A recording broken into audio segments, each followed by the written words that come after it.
आज के एपिसोड की शुरुआत एंकर के बोल से होती है। ऐसी बातें होती रहती हैं। वह राही और उसकी टीम को जाने की अनुमति दे देता है।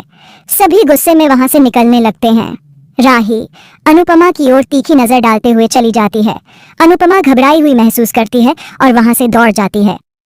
वहीं भारती जसप्रीत से कहती है कि अनुपमा अपने बीते समय के बारे में बात नहीं करना चाहती, मगर आज उसका अतीत खुद उसके सामने खड़ा है। जसप्रीत जवाब देती है कि अब शायद अनुपमा मंच पर प्रदर्शन नहीं कर पाएगी। भारती कहती है कि तुम बाकी टीम के पास जाओ, मैं अनुपमा को ढूंढती हूँ। उधर ख्याति गुस्से में कहती है कि उसे मुंबई आना ही नहीं चाहिए था। वह सारा दोष राही पर डालती है और कहती है कि राही की वजह से उन्हें अनुपमा को झेलना पड़ा। राही को वह पल याद आता है जब प्रेम अनुपमा से बातचीत कर रहा था। वह प्रेम से पूछती है, क्या तुम्हें पहले से पता था कि वो यहाँ है? पराग और मोटी बा भी प्रेम से जवाब मांगते हैं। प्रेम कबूल करता है, हाँ मुझे पता था। यह सुनते ही सब चौंक जाते हैं। राही गुस्से में कहती है, तो इसका मतलब तुमने मुझसे झूठ बोला, जबकि तुम्हें मालूम था कि मैं उस औरत का चेहरा भी नहीं देखना चाहती थी। क्या मेरी तकलीफ तुम्हें दिखती ही नहीं? प्रेम राही को समझाने की कोशिश करता है, लेकिन राही गुस्से से फट पड़ती है। वह कहती है कि आज उसके मेहनत का फल मिलने वाला था, मगर अनुपमा ने सब चौपट कर दिया। फिर राही सवाल करती है, उसने वो कॉस्ट्यूम क्यों पहना? प्रेम सच बता देता है कि अनुपमा भी इस प्रतियोगिता में प्रतिभागी है। यह सुनकर राही हक्का बक्का रह जाती है। पराग गुस्से में पूछता है, क्या ये बात तुम्हें पहले से पता थी? प्रेम सिर हिलाकर जवाब देता है, हाँ मुझे ये मालूम था कि मम्मी भी हिस्सा ले रही हैं, लेकिन मुझे ये नहीं पता था कि वो सेमीफाइनल तक पहुंच गई हैं। प्रेम बताता है कि वह अनिल के साथ मुंबई आया था और तभी वह अनुपमा से टकराया। उसी दौरान राही भी अनुपमा से मिली थी।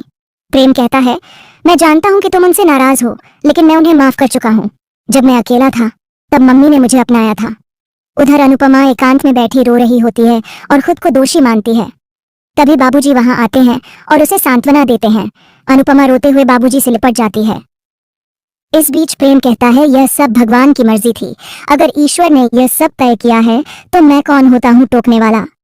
राही नाराज होकर कहती है, तुम्हें तो मालूम था कि मुझे उस औरत से नफरत है। प्रेम कहता है, नफरत ही सब कुछ नहीं होती। तुम्हारा करियर भी तो मायने रखता है। माँ से नाराज रहो, लेकिन नफरत मत करो। राही पूछती है, तुम आज भी उनका पक्ष ले रहे हो?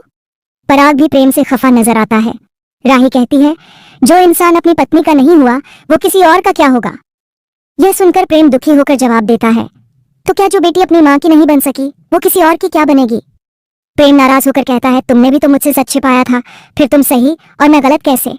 वह कहता है, जो चला गया वो चला गया, अब जो बचे हैं उन्हें तो चैन से जीने दो। तभी ख्याति प्रेम को एक जोरदार थप्पड़ मारती है। ख्याति तिलमिलाते हुए बोलती है, मेरे बेटे की मौत की जिम्मेदार अनुपमा है। अभी 1 साल भी नहीं हुआ आर्यन को गए और तुम उस औरत का साथ दे रहे हो। ख्याति आहत होकर कहती है, मैंने तुम्हें बेटे से बढ़कर माना, लेकिन आज भी तुम्हारे लिए वो औरत ही सब कुछ है। लीला कहती है, अनुपमा तो यहाँ है भी नहीं, लेकिन उसका नाम लेकर क्लेश हो रहा है। प्रेम जवाब देता है, यह बात आप लोगों पर भी लागू होती है। आपके कारण भी तो कई गलत फैसले लिए गए हैं। पराग प्रेम को चुप कराने की कोशिश करता है। प्रेम गुस्से में कहता है, बताइए मम्मी ने ऐसा क्या गलत किया? उन्होंने तो खुद ही मुझे दूर रहने को कहा था। राही बोलती है, फिर भी तुम उनके टच में रहे। तुम मेरे पति हो, तुम्हारी निष्ठा मेरे साथ होनी चाहिए थी, उनके साथ नहीं। पराग कहता है, प्रेम ने हमारा भरोसा भी तो तोड़ा है। मोटी बा बोलती है, उसने हमारे विश्वास के साथ साथ दिल भी तोड़ दिया। प्रेम परेशान हो जाता है और सोचने लगता है, ये सब क्या हो गया?